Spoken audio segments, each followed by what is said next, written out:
Dear students of class 8 अस्सलाम वालेकुम। चलिए आज हमने चैप्टर स्टार्ट करना है सिविक्स का चैप्टर नंबर 4। चैप्टर का नाम है अंडरस्टैंडिंग द लॉज। तो चलिए आज हम इसका आगाज़ करते हैं चैप्टर का। तो इसके लिए हम थोड़ा ये देखते हैं कि हमने इस चैप्टर में क्या क्या पढ़ना है। थोड़ा इसका इंट्रोडक्शन करते हैं आज।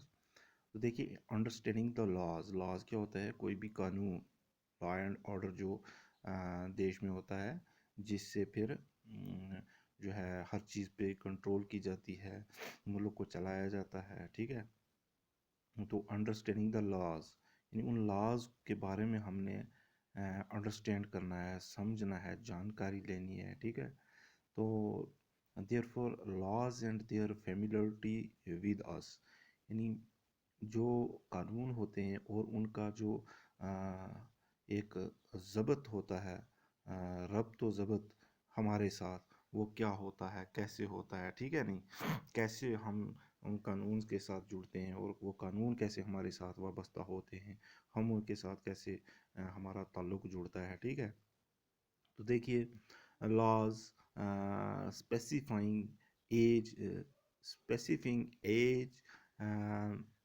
For the marriage. ठीक है, यानी देखिए, जिस तरह से अगर शादी है तो शादी के लिए एक कानून है, लॉ है कि उसके लिए एक एज मुकर्रर की हुई है। ठीक है ना, एज फॉर द मैरिज, कि शादी करने के लिए कितनी एज जो है वो होनी लाजमी है, तो ये एक कानून है। इसी तरीके से laws governing the buying and selling the property.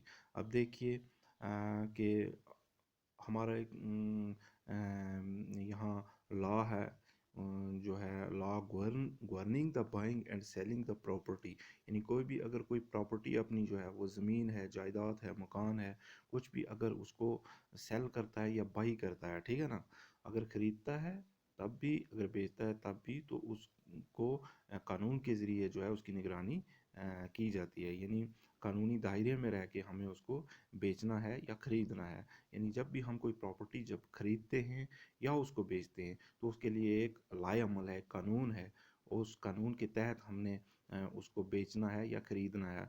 अब उसके लिए क्या डॉक्यूमेंट्स बनाने हैं, कैसे बनाने हैं, कितना क्या कुछ करना है, तो ये सारा एक प्रोसेस होता है। ठीक है, अंडर लॉ। तो इसी तरीके से अब मसला ये है कि हु मेक दोज लॉज, कि ये जो लॉज होते हैं, ये कानून जो बनाए गए होते हैं या कानून हैं, बने हुए हैं, तो इनको बनाता कौन है, इनको बनाता कौन है। तो अब देखिए, जो हम इसको पिछले चैप्टर में पढ़ चुके हैं कि एक हमारे लिए जो कानून है वो कहाँ पे बनाए जाते हैं। हाँ, कानून बनाने के लिए हमारे देश में जो इदारा मजाज है, वो कौन सा इदारा है?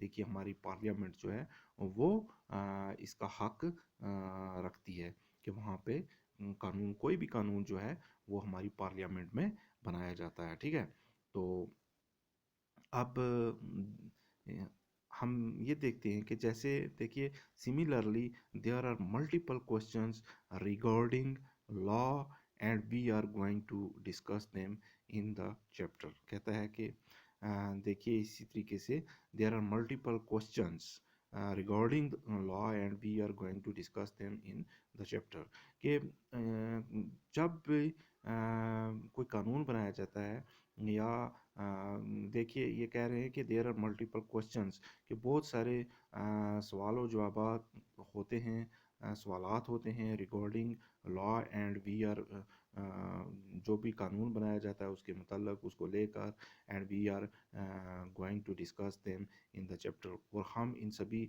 बातों को, इन सभी सवालात को इस चैप्टर में जो है वो डिस्कस करने जा रहे हैं। इसके बारे में हम पढ़ेंगे, डिस्कस करेंगे। ठीक है, तो अब इंट्रोडक्शन में हम ये देखते हैं कि हमें इस चैप्टर में अगर पढ़ना है तो क्या पढ़ना है, किस किस चीज़ के बारे में हमें पढ़ना है। तो कहता है what we are going to study. तो देखिए कि हम इस चैप्टर में क्या पढ़ने जा रहे हैं। Do laws apply to all, देखिए अगर कोई लॉ है, अगर बनाया गया है, तो क्या वो do laws apply to all, कि जो भी कानून है क्या वो सभी पे लागू होते हैं, सभी के लिए हैं या नहीं। अच्छा, how do new laws come about, अच्छा अगर कोई कानून, अगर नया कानून जो है वो आता है या बनाया जाता है, तो वो कैसे आता है या कैसे कोई नया कानून जो है वो बनाया जाता है, उसको लागू कैसे किया जाता है, ठीक है। अब तीसरा हमारे पास है जी, अनपॉपुलर एंड कंट्रोवर्शियल न्यूज़, यानी अनपॉपुलर एंड कंट्रोवर्शियल न्यूज़, कोई भी चीज़, कानून जो है वो अनपॉपुलर भी हो सकता है, अनपॉपुलर एंड कंट्रोवर्शियल न्यूज़, यानी अनपॉपुलर लॉज और जो कंट्रोवर्शियल फिर होते हैं, इन कंट्रोवर्शियल न्यूज़ बनती है, तो इसके बारे में भी हमने पढ़ना है इस चैप्टर में, ठीक है, कि कैसे कोई लॉ जो है वो अनपॉपुलर होता है, कैसे कंट्रोवर्शियल होता है, कैसे वो मुतनाज़ा बन जाता है, ठीक है। तो ये सब भी हमें जो है इस चैप्टर में पढ़ना है। फिर है स्टोरी ऑफ रोज़ा पार्क, तो उसके बाद रोज़ा पार्क की जो स्टोरी है वो भी इस चैप्टर में हम कंप्लीट करेंगे, उसको भी पढ़ेंगे, और उसके बाद जो है उसके बाद जो है इस क्वेश्चन चैप्टर में जो जेके बोस के जो सॉल्यूशंस होंगे, टेक्सचुअल जो क्वेश्चंस दिए गए हैं, उनको भी हमने पढ़ना है, उनके बारे में डिस्कस करनी है, हल करने हैं, ठीक है। तो आज के लिए इतना ही, तो कल हम इस चैप्टर को आगे पढ़ेंगे, ये जो चीज़ें जो हमने इंट्रोडक्शन में दिखाई हैं कि हमने क्या पढ़ना है इस चैप्टर में, तो वो सब चीज़ें कल हम डिस्कस करेंगे, हो सका तो पूरा डिस्कस करेंगे, नहीं तो जितना कंप्लीट हो सका उसको हम करने की कोशिश करेंगे। तो आज के लिए इतना ही, ओके, थैंक्स।